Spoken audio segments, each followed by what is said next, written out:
Bab 10. Kata orang, masakan enak bisa membuat mereka jatuh cinta. Karena masakan, cinta juga bisa tumbuh. Namun, jika itu benar, mengapa bagi seorang Arumi yang setiap hari membuat makanan enak untuk Alif, tidak berhasil membuat hati Alif terbuka? Arumi menghela napas kecil. Apa yang harus dilakukannya lagi agar bisa membuat Alif membuka hati untuknya? Apakah karena ia jarang mengantar makanan ke kantor? Jika memang karena ini, Arumi akan memilih mengantar makanan mulai saat ini, tak peduli meskipun Alif melarangnya. Arumi tersenyum, benar, itu yang harus dilakukannya. Langkahnya kini berjalan menuju dapur, Arumi akan memilih memasak. Ia akan mengantarkan makanan siang untuk Alif. Arumi jelas tahu Alif tidak akan mengizinkannya, tapi tidak ada salahnya jika ia tetap kukuh mengantar makanan untuk Alif. Jika dengan cara ini perlahan bisa membuat Alif membuka hati untuknya, lantas kenapa tidak ia coba? Arumi sudah keluar dari lift menuju lantai tempat Alif bekerja. Bibirnya melengkung senyum membalas setiap sapaan dari pegawai di sana. Sampainya di depan kantor Alif, sekretaris Alif mengatakan bahwa Alif sedang keluar sebentar. Jadilah ia memilih meletakkan di meja kantor sambil menunggu Alif di luar. Baru duduk di kursi, matanya menangkap Arisha yang berjalan ke arah lift. Buru-buru Arumi berdiri untuk menyusul Arisha. Ia ingin tahu bagaimana keadaan kakaknya sekaligus perkembangan Rifki, calon kakak iparnya yang 2 hari lalu masih kritis. Yah! Arumi mendengus kecil begitu pintu lift sudah tertutup. Matanya beralih menatap lantai tujuan Arisha. Angka 5 yang tertulis, membuatnya mengernyit kecil. Mengapa Arisha menuju lantai paling atas, rooftop kantor? Begitu lift kembali turun, Arumi langsung masuk dan menekan angka 5 untuk menyusul Arisha. Pandangannya tertuju pada Arisha yang kini menghampiri pria yang memunggungi mereka saat lift terbuka. Bukannya tanda tangani berkas di ruangan? Arumi keluar dari lift dan bersembunyi di balik tembok begitu tahu orang yang dihampiri Arisha hendak membalikkan badan. Iya, itu nanti. Ia sedikit kaget begitu tahu itu Alif. Arisha dan Alif kini berdiri dengan jarak 2 meter berhadapan. Arumi bisa melihat itu dengan sedikit mengintip. Entah kenapa kini ia sangat penasaran dan jujur hatinya mulai gelisah tidak keruan. Alif, gak bisa lama. Bisa kamu tanda tangani sekarang? Arisha menyodorkan berkas yang harus ditandatangani pada Alif. Pandangannya terlihat tetap tertunduk sejak sampai di sini. Alif tahu kamu gak pernah mencintai Rifki. Aku akan meletakkannya di kantor. Arisha membalikkan tubuh, enggan membahas ini lebih lanjut. Aku tahu kamu bohong, Arisha. Aku tahu kamu juga punya rasa yang sama. Ucapan Alif membuat langkah Arisha terhenti. Sedangkan Arumi kini bergeming di balik tembok. Kamu rela mengorbankan segalanya demi Arumi. Termasuk perasaan kamu. Saat aku datang, kamu menerima Rifki agar aku tidak bisa melamar kamu. Aku benar, kan, Arisha? Arumi terpaku di tempatnya. Jantungnya berpacu cepat mendengar ucapan Alif. Apakah itu benar? Apa Arisha ternyata juga mencintai Alif dan berkorban deminya? Kamu tidak perlu tahu tentang perasaanku, Alif. Kamu cuma menyakiti diri kamu, Arisha, termasuk menyakiti Arumi. Apakah kamu pikir aku bisa bahagia dan melupakan kamu begitu saja? Air mata perlahan mulai jatuh ke pipinya. Rasa sesakian menyergap relung hati Arumi yang sudah terluka lebar. Jadi itu benar? Maaf, aku harus ke bawah. Bagaimana jika aku bercerai dengan Arumi dan kita menikah? Arumi menutup mulutnya, menahan isakan yang hampir pecah. Rasa sakit dan ngilu menghantamnya secara bersamaan. Mengapa Alif tega mengatakan tentang perceraian? Itu tidak akan pernah terjadi, Alif. Arisha berseru marah, tidak habis pikir dengan pikiran Alif. Kamu tidak seharusnya mengatakan ini. Aku tidak pernah mencintai kamu dan aku tidak akan meridhoi jika kamu menyakiti hati saudariku. Arisha pergi dengan perasaan kecewa. Alif benar-benar sudah melampaui batas. Sementara itu, Arumi menahan tangisnya yang sudah pecah. Alif yang mengusulkan perceraian dan menawarkan Arisha sebagai penggantinya membuat hatinya sakit. Dengan kejamnya Alif mengucapkan hal itu tanpa memperdulikan perasaannya. Arumi bergegas menuju tangga darurat, tidak peduli jika Alif melihatnya, yang ia inginkan hanyalah segera sampai di rumah dan melepaskan tangisnya yang sudah tidak tertahankan. Arumi meraih foto pernikahan yang terletak di nakas. Dengan bersandar, ia menatap miris foto pernikahannya. Di foto itu, semuanya tampak bertolak belakang. Alif tersenyum bahagia di sana. Namun, bukankah hal ini terasa menyedihkan baginya? Nyatanya, itu hanyalah topeng. Alif tidak pernah bahagia dan tulus menikah dengannya. Arisha, kakaknya, adalah pilihan suaminya sejak dulu. Tangannya menghapus air mata yang mengalir di pipinya. Mengingat kata-kata menyesal yang dilontarkan, Alif kembali menciptakan rasa sakit di hatinya. Apakah ini akhirnya? Apakah pernikahan yang baru berjalan setengah bulan akan berakhir? Arumi mengembuskan napas sesak, menghapus kasar air mata yang seakan menjadi temannya. Bagaimana jika Bahri dan Eliza mengetahui masalah ini?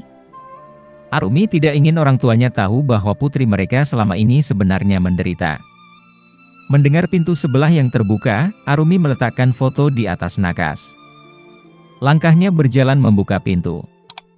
Melihat Alif yang turun menuju lantai dasar, membuatnya ikut berjalan ke bawah.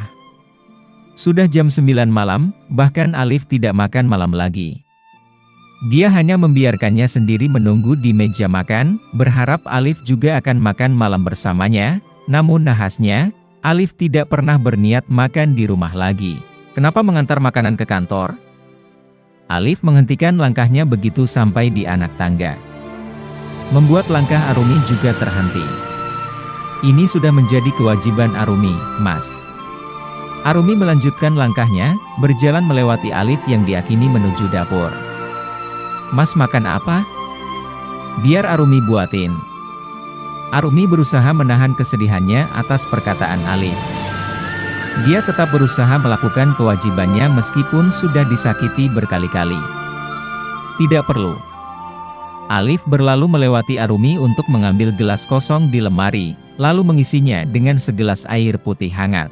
Sebelum menekan tombol untuk mengisi air, Fahri membalik tanya menghadap Arumi yang berdiri menatapnya dengan sedih. Bagaimana jika kita bercerai, Arumi? Arumi merasakan tubuhnya seakan ditusuk ribuan pisau. Air mata langsung mengalir tanpa bisa ditahannya. Mas, saya ingin bercerai. Luka itu kembali ia rasakan, menembus pertahanan yang selama ini bertahan dan tanpa sadar berhasil menjadikan luka itu semakin dalam. Arumi memukul dadanya yang begitu sakit. Matanya nanar menatap Alif yang kembali menyakiti hatinya. Tidak bisakah Mas Alif membuka hati sedikit untuk Arumi? Arumi berkata dengan lirih, terisak. Kenapa Mas Alif begitu mudah mengatakan kata perceraian? Tidakkah ada sedikit pun rasa bersalah di hati Mas Alif telah menyakiti Arumi?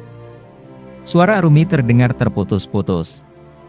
Kali ini ia ingin meluapkan segala yang ia rasakan.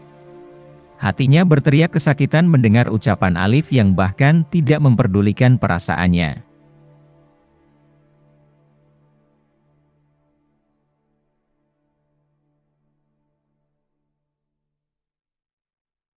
Selama ini, Arumi harus merasakan sakit. Arumi harus merasakan sesak. Arumi harus menahan semuanya sendirian. Mas Alif menyakiti hati Arumi, membuat Arumi terluka karena sikap Mas Alif. Apa salah Arumi, Mas? Isak Arumi kecil. Selama pernikahan, Arumi berharap Mas bisa membuka hati untuk Arumi, atau setidaknya menganggap Arumi sebagai istri. Tapi, Mas Alif tidak pernah sedikit pun memberi belas kasihan kepada Arumi. Rasanya sakit begitu tahu Arumi hanya dijadikan pelarian. Mas mencintai Kak Arisha. Tidak sekalipun menginginkan Arumi. Mengapa Mas saat itu tidak membatalkan hitbah ini jika akhirnya Mas ingin bercerai dan menyakiti Arumi? Arumi berteriak dengan penuh kesakitan. Matanya berkaca-kaca, menatap Alif yang hanya diam tanpa bereaksi. Bolehkah Arumi memarahi Alif saat ini? Arumi lelah. Selama ini Arumi sudah berusaha bertahan dan meraih hati Mas. Tapi, Mas Alif tidak pernah sedikit pun memperhatikan Arumi. Berapa kali Mas menyakiti Arumi, bahkan ketika Arumi menangis karena kata-kata Mas tidak pernah terenyuh. Berusaha untuk tidak menangis, tetapi air mata mengalir deras di pipinya. Arumi terisak, menatap Alif dengan hati yang hancur. Arumi muak dengan Mas Alif. Ia kemudian berlari ke kamar dengan punggung yang gemetar hebat. Alif, yang berada di posisinya, mengusap wajahnya dengan frustrasi. Membuka pintu kamar, Arumi langsung menjatuhkan tubuhnya di atas kasur. Tangisnya pecah seiring dengan rasa sakit yang kembali menghampirinya. Semua kata dan perlakuan Alif padanya meledak. Luka yang selama ini terpendam, rasa sakit yang ditahan, kini meronta lewat tangisan yang semakin membesar. Arumi menangis di bawah bantal, tubuhnya gemetar hebat. Sementara tangannya meremas erat bantal guling. Apakah ini akhir dari semuanya? Apakah dia harus mengakhiri semuanya agar tidak ada lagi rasa sakit? Arumi bangkit dari tempat tidurnya, mengambil koper di atas lemari sambil menangis tanpa henti. Dia mengambil semua pakaiannya dan memasukkannya ke dalam koper. Hatinya sudah tidak bisa lagi menahannya. Dia tidak bisa lagi bertahan. Setelah melepaskan cincin yang tersemat di jarinya, Arumi mengambil jaket, sling bag, dompet, dan ponsel. Kemudian, dia keluar dari kamar dengan air mata yang tak kunjung berhenti mengalir. Kali ini, keputusan Arumi sudah bulat, dia akan pergi dari sini, kesabarannya sudah mencapai titik terendah. Kemana kamu akan pergi? Arumi tidak menjawab, hanya meraih gagang pintu dan melangkah keluar. Di luar, dia menggiring kopernya ke jalan. Satpam yang melihatnya menangis mencoba menghentikannya, tapi Arumi tidak peduli, dia terus berjalan keluar dari rumah. Di luar, langit benar-benar gelap, hujan turun dengan lebatnya. Arumi tetap melangkah tanpa memperdulikan tubuhnya yang sudah basah oleh hujan, yang ia inginkan adalah menemukan taksi untuk pergi. Taksi. Arumi bersyukur melihat taksi masih beroperasi pada malam itu. Setelah memberitahu tujuannya, taksi melaju membelah jalan yang sudah basah oleh hujan. Arumi ke rumahnya. Arumi tersenyum tipis. Hanya Fani kini satu-satunya harapannya. Dia tidak tahu lagi harus pergi kemana. Tidak mungkin ke rumah ibunya atau ke keluarga dekatnya di Jakarta. Mereka pasti akan mengetahui masalahnya. Pesan terakhir dari Fani, yang menanyakan mengapa Arumi malam ini tiba-tiba datang ke rumahnya, hanya dibacanya saja. Ia mengalihkan perhatiannya keluar jendela. Pandangannya kabur, teringat ucapan Alif tadi.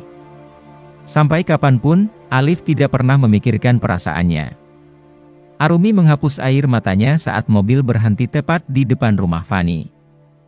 Setelah membayar, ia keluar dan menemukan Fani yang berlari dari pintu menuju gerbang. Ekspresi kaget tergambar jelas di wajahnya, terutama melihat koper yang dibawa Arumi dan pakaian yang basah kuyup. "Mi, Arumi boleh nginap di sini?"